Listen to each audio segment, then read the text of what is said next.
Every year, I post a video like this from AMEC, the Annual Medical Education Conference, where Black and brown pre-med and medical students gather to connect, learn, and build the future of medicine. And every year, without fail, the racist comments roll in. Lower standards, drug dealers, affirmative action.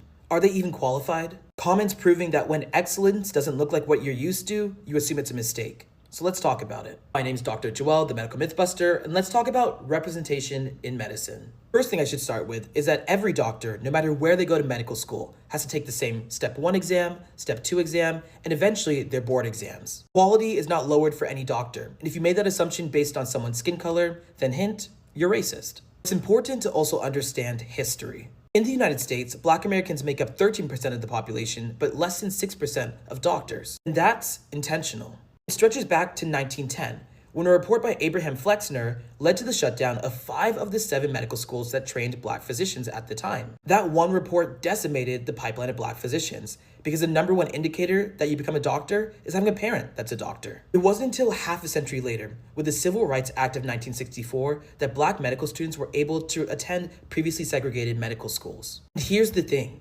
representation in medicine matters beyond just face value, it's life-saving. Black patients continue to be less likely to be diagnosed accurately, less likely to be believed about their pain, more likely to die from preventable conditions. But studies like this one show that increased representation of Black physicians in a county increase life expectancy and medical adherence in that county. And it doesn't stop there. We can talk about something called the GFR equation. GFR measures kidney function, essentially how well your kidneys work to filter out toxins. But for a long time, there was a racial correction to the GFR equation. That multiplier assumed that all Black patients had better kidney functioning than any other race. Spoiler alert, we don't.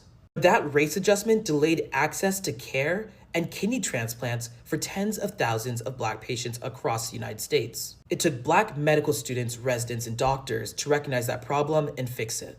Or we can talk about spirometry, a test that measures how much air we can breathe out in one breath. Lung function tests for a long time assumed that Black and Asian patients had lower lung function than any other race. It was based on racist 19th century assumptions, not biology. And that's not medicine, that's systemic racism that's built into our tools that we use today. When it comes to clinical trials, Black people, women, and other minoritized groups are still less likely to be included. That means many of the drugs that we take and the treatments that we trust are tested only on white, able-bodied males. Despite there being research that shows, for example, that heart attacks present differently in women than men. That's why representation in medicine matters, why AMEC matters. We're not just here to diversify medicine, we're here to decolonize it, to call out what's broken and to fix it, to rebuild it safer and smarter for everyone, because when you reach the margins, you automatically reach the center. So, say what you want in the comments. It's a reminder of how hard we have to work, the stigma that exists despite our excellence.